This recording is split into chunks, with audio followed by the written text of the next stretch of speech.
Yo, what's up and welcome. I'm the one and only West Coast King, and welcome back to the Young Gun series here with Plymouth Argyle. And to start off this episode, we're going to get right into it and call one of our Youth Academy players up to the first team, which means it's time to roll the dice. So let's go here. We have numbers 1 through 6. Honestly, the one I'm looking for is Rafferty, the goalkeeper, or possibly Brendan Gallagher, the center forward. So we're looking for numbers 3 or 5. Ideally, let's see what we get here. It's rolling, and that's what I'm talking about. Number 5, we get Rafferty, the goalkeeper, the highest potential player in the Youth Academy. Let's get him into the first team. I want him to start being our number 1 goalkeeper very, very quickly here. We're also coming up on the January transfer window, where I'm going to start trying to sell some of our current players or current Plymouth Argyle players out of the team to make room for more of these Youth Academy players. So in January, we could see a really, really big influx of these Youth Academy players coming into the first team as well. So for this first game today, we're going to be at home to take on Cheltenham Town. And I'm going to start prioritizing our young players, our Youth Academy players, over the normal Plymouth Argyle players. So for this one, I'm going to start Oscar Martin in there at the center attacking mid spot over Graham Carey. Hopefully he does a good job, because we kind of rely on Graham Carey a lot in this team. But that's the way it's going to go. Eventually, we're going to sell all the regular Plymouth players anyway, and it will be a fully youth squad team. They have to start performing, and they have to start performing right now. So hopefully, this team can get it done at home.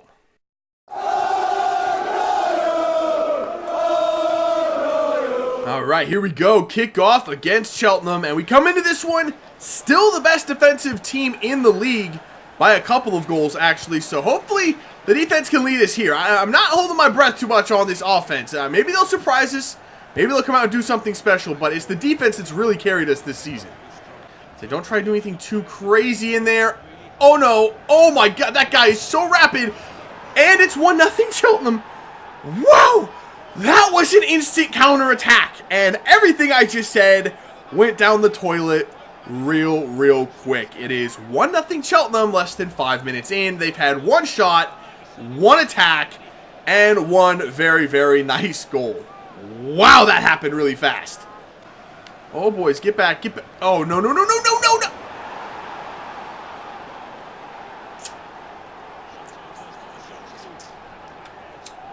2 attacks. 2 shots, 2 goals, and I am too pissed for words.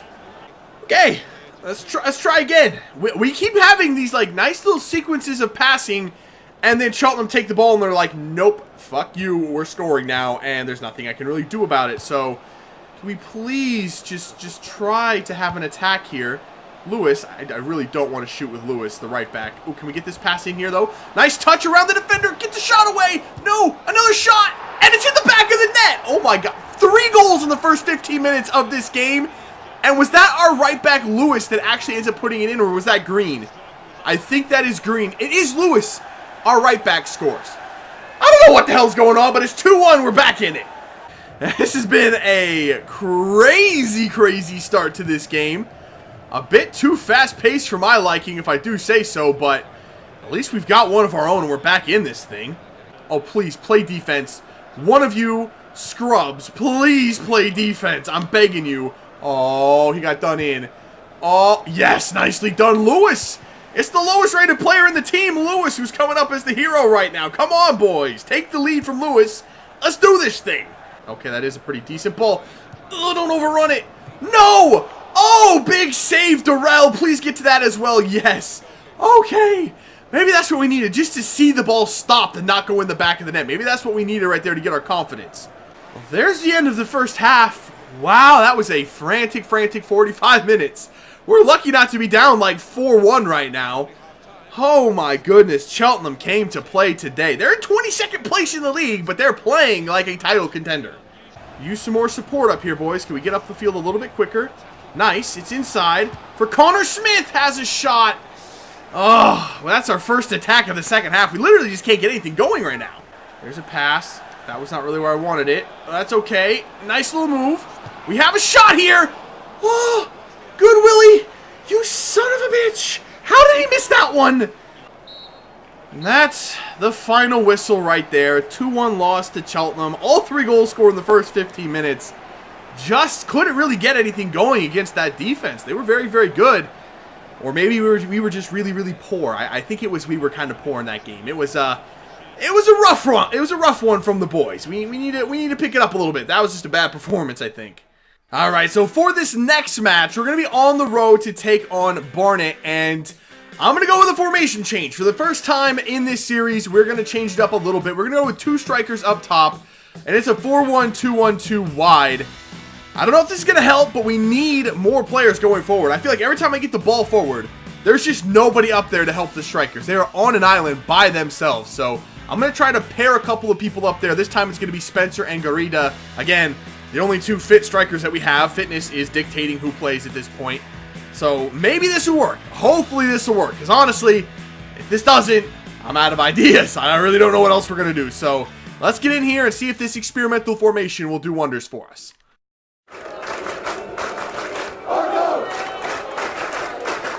All right, here we go. Kickoff against Barnet. If we drop points here, a loss or a draw could see us fall out of the top position in the league for the first time, I think, really all season long.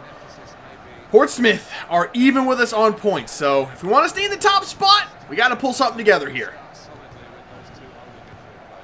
This is nice.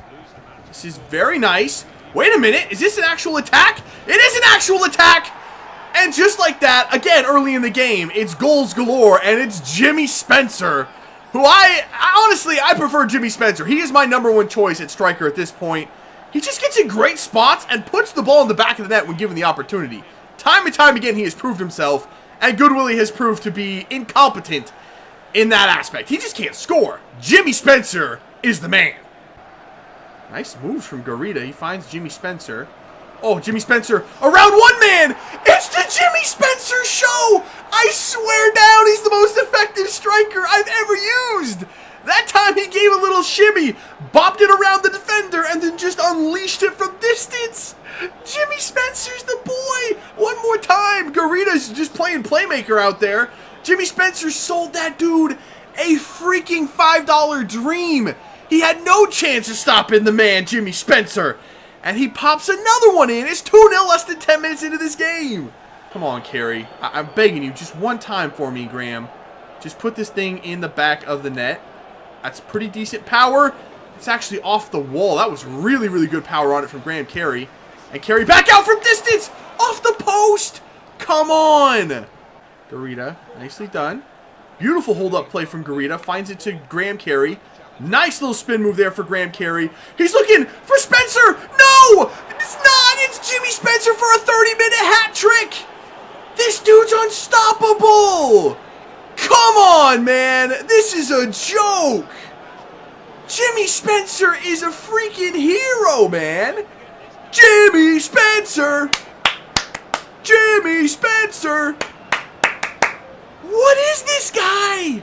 Well, I would say that this formation is probably something we're going to stick with for a little while. It's working nicely for us in here in this one, and maybe it's just Jimmy Spencer. I don't know, but yeah, we look freaking incredible in this game. Finding it to Jimmy. I kind of just want to unleash it with Jimmy Spencer, though here comes Throkold. He plays it for Jimmy. Oh, it's almost Jimmy Spencer again. Put the ball back in there. It's Jimmy. It's Jimmy Spencer.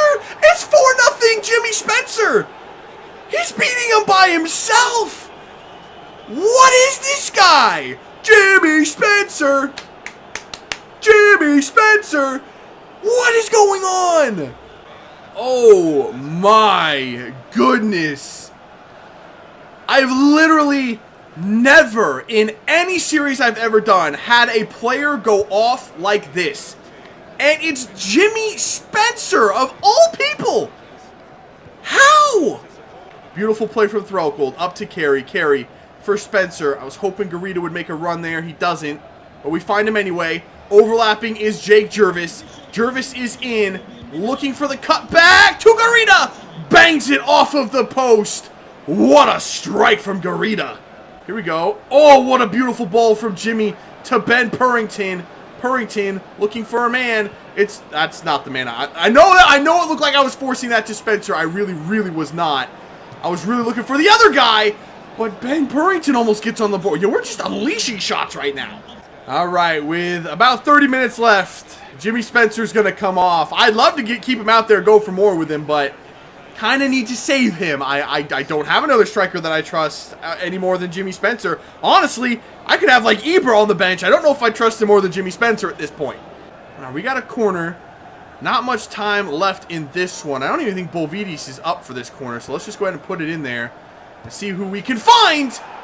Who the heck won that ball? Was that Brown? The right midfielder? Or was that might be Loyola? I have no idea who was in the box for that. It was the left back, Nilson Loyola, just adding salt to the wounds at this point. It's 5-0, less than 5 minutes left to go. Well, there is the final whistle. 5-0. I do not know what happened in that first game against Cheltenham, why we struggled so mightily. But this was a complete 180, led by Jimmy Spencer. Wow. What a performance from the... Oh, look, yeah, man of the match. Give him the game ball. Give him a bonus. Give him a car. Give him anything he wants. He's a freaking monster. All right, on New Year's Eve, we are set for a home match against Mansfield Town. Obviously, I'm sticking with this formation, and for this game, we're going to be featuring the most youth squad players I've had in the starting 11 at any one time. We have Paylard, Martin, Green, Lewis, Cooper, and the new goalkeeper Rafferty all in there together. The only youth squad player currently in the first team that's not starting is Ollie Brown, because I literally just have nowhere to put him. He's a wide midfielder. We already have Green and Paylard out there, so he's on the bench for this one. Let's see if this formation is just the things that dreams are made of, or if it was just Jimmy Spencer. Jimmy Spencer's in there again. I ain't taking him out. But maybe this is just the formation that's going to work best with these players.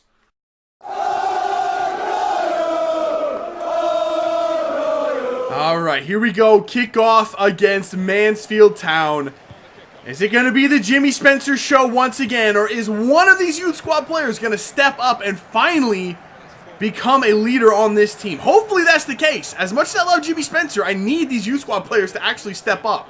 It's a nice play, my dude. Let's play that ball forward for Paylard. This is nicely done. Keep going, Paylard. Oh, nice stop. Turn it in. Beautiful. It's Oscar Martin. He dummied it. I didn't even know I could dummy it. How did he do that? Here we are. Spencer, top of the box. Don't know why he's not in the box. Oh, good Willie. Nice move. Can't get the shot away. That's just Graham Goodwillie. Paylard, shot across. Nice stop from the keeper. We're holding the ball in the offensive end. It's hard to get by that defense. We're having to take a few long shots, and I can't seem to find a way through that defensive line right now. Oh, my good. Oh, no. The bouncing. Oh, thankfully he missed it. Those bouncing balls, I can't do anything with those. It's so frustrating when that happens. Like, I can't judge where that ball is when it's bouncing. And he just walked right through my defense because of it. Thankfully, we didn't give up a goal from that. Oh, no, I bit on that. No, get back, Cooper. Shot comes in. Rafferty. Woo. I think that's the first save Rafferty's had to make, and it was a good one. That ball looked like it was destined for the top bins there. It was. Rafferty made a quality save. There is the final whistle. That Mansfield defense, like every player on the field, whenever I touched the ball, two of them sprinted at me, and I just couldn't handle it. I just didn't have the options. Maybe I should have switched formations for this one when I saw that happening, bring the players closer together to play quicker passes. There was just nowhere to go. There was really nothing I could do against that. It was a bit overwhelming, and unfortunately, just couldn't break through it. But still, it was a good performance. We played okay. We get the 1 point. All right, so it is January 1st now. The transfer window is open. So I'm going to go ahead and transfer list some players here, try to free up some space on the roster for some of the Youth Academy players to either get more playing time if they're already in the first team, or call some more players up from the Youth Academy into the first team. So the spots where we have good coverage from the Youth Academy is left back and right back. I actually have another left back in the Youth Academy that we could call up, and I've already called up Lewis this season at right back. So I'm going to try to get rid of Sawyer and Miller. Iyaha at center defensive mid, and Connor Smith at center mid. We have some decent center mids in the Youth Academy. And any wide midfielders, essentially that leaves Donaldson and Jervis. So those are the players I'm going to list up on the transfer list. If any of them sell, then we'll go to the Youth Academy and bring up a player that fills that role. So straight away, we have some offers in, and therefore Graham Carey, David Goodwillie, and Darrell, our goalkeeper. Now, I didn't transfer list any of those 3 players. However, we have a lot of center attacking mids that need some playing time. So I'm going to at least look at these offers for Graham Carey here. The first one is for $1 million from Crotone from the Serie A, or maybe the Serie B. I'm not sure which league they're in right now, but $1 million, that's not too bad. I'd like a little bit more for him. I'm going to try to get at least like 2. Let's see if they'll go $2 million. I'm going to counter offer this one, $2 million for Graham Carey. The next one is for David Goodwillie for $1.2 million. Now, we have a center forward, Gallagher, in the youth academy that I'm ready to call up. And Goodwillie, obviously, haven't been all that impressed with him. So the offer is $1.2 million. Let's see if we can't get a little bit more out of Darmstadt. I'm going to go like 1.7 and see what they say on that one. The last offer is for Vincent Darrell from Southend United, $275,000. Am I really comfortable putting Rafferty at 51 rated as our starting goalkeeper over, I mean, if I get rid of Darrell? I don't think so. I really don't. I'm not interested in selling Darrell just yet. I want to play out the rest of the season, give Rafferty some games here and there, and in the offseason, at that point, I think I'll make the switch permanent and go to Rafferty. But for now, we're going to keep Darrell. So thankfully, we only have 3 games in the month of January, and I'm going to go ahead and simulate this first one. The next 2 come later in the month. I want to get through a lot of this transfer window if I can. I don't know if I'm going to simulate all the games in this month, or if I'll stop this episode partway through the transfer window. I'm not sure yet, but for this one, we simulate it, and we win on the road. Okay then, 3 more points for Plymouth. Not bad. All right, we have 4 more offers in now, and they're all for Carey and Goodwillie. So I'm not going to show you all the offers. If I do end up selling one of these players, I'll let you know. How about that? Because it's looking like we're going to get a lot of offers in for these 2. So out of all of the offers that we got in, no one was all that enthusiastic about stepping up and paying the $2 million that I asked for Goodwillie or Carey, except for one, and it was Aberdeen. They matched the 1.95 mil I asked for Graham Carey, and they're going to go ahead with the deal. So we'll see if they can come to terms. If they can, Graham Carey is going to be out of this team, and someone's going to have to step up. All right, so we are up to the next match, which is going to be against Portsmouth. And I'm actually going to stop this episode right here because I definitely want to play that one. They're in second place right behind us. So I'm not simulating that one at all. I would never simulate that game. But I've had so many offers in for Graham Carey and David Goodwillie, and none of them have worked out yet. The one from Aberdeen fell apart. He didn't want to relocate, so I'm not sure if I'm going to be able to sell Graham Carey this transfer window. But I'm going to put a timetable on this thing. If they're not sold, or we don't have an offer in place by the 17th of this month, I'm cutting all those offers off. I'm just going to reject all future offers for those 2 because I'm not getting any offers in for the players I actually want to sell. So I'm just going to stop the interest in those 2 players because it's getting a little ridiculous and none of the offers are working anyway. So here's a look at the league table as well before we go. Like I said, Portsmouth right behind us, 3 points back. So that's going to be a massive match to start off next episode. And the Youth Academy is looking really, really good. We got a couple of new players in today from a youth scouting report. I'll show you those to start off next episode when we pick a player to call up to the first team. It's going well, though. We just need these players to start growing a little bit, and we'll have a really, really good team on our hands, hopefully by the end of this season, and we head into the second season where it's looking like we're going to be in League One and an automatic promotion. So yeah, they better start growing. Otherwise, next year is going to be a massive, massive struggle. Hopefully that is not the case. But that's going to do it for this episode. If you did enjoy it, make sure to let me know by leaving a like below. Subscribe if you're new. And I will see you when we come back for some more Young Guns with Plymouth Argyle. See ya.